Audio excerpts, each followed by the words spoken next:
Ancient forests maintain the balance of life on Earth. They house around 2/3 of the world's land-based species of plants and animals. The remaining tracts of forests influence day-to-day weather, but also help to keep the climate stable over time. Tropical forests cover only 7% of the world's land surface, but they store vast amounts of carbon. Logging and burning releases that carbon into the atmosphere, contributing to climate change. Tropical deforestation accounts for an astounding 20% of worldwide greenhouse gas emissions. That's more than all of the aeroplanes, cars and trains put together. And deforestation of the Amazon has turned Brazil into the world's 4th largest climate polluter. Since 1999, Greenpeace has been working in the heart of the Amazon to investigate and expose the threats to this forest and to come up with solutions that will stop deforestation. Cattle ranching has always been and remains one of the major drivers of deforestation. But in 2003, Greenpeace began to perceive a new threat: soya plantations. Europe's appetite for cheap protein, and in particular for low-cost chicken feed to supply supermarkets and fast food restaurants, was driving a massive expansion of agricultural lands deep into the Amazon forest.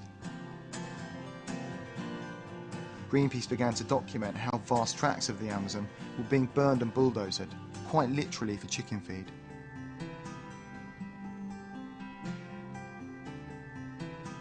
With the controversial construction of this soya export facility in Santarém, Greenpeace began working with the local community and Brazilian organisations on the ground to expose the destruction and stop further expansion, and we began a 3-year investigation to find out who was responsible.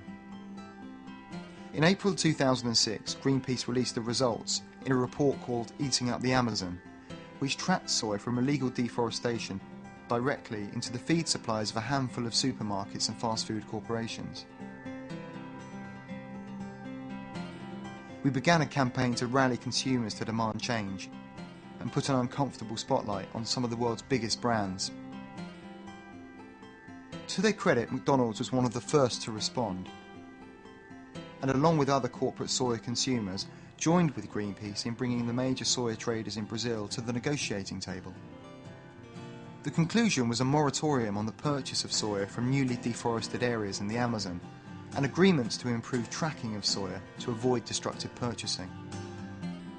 Continuing engagement from Greenpeace, other NGOs, and brands like McDonald's, Carrefour, Walmart, Sainsbury's and Marks & Spencer have kept the moratorium in place and ensures the soya sector remembers that its customers want to contribute to solutions, not deforestation. The moratorium has been a huge step on the road to safeguarding the Amazon.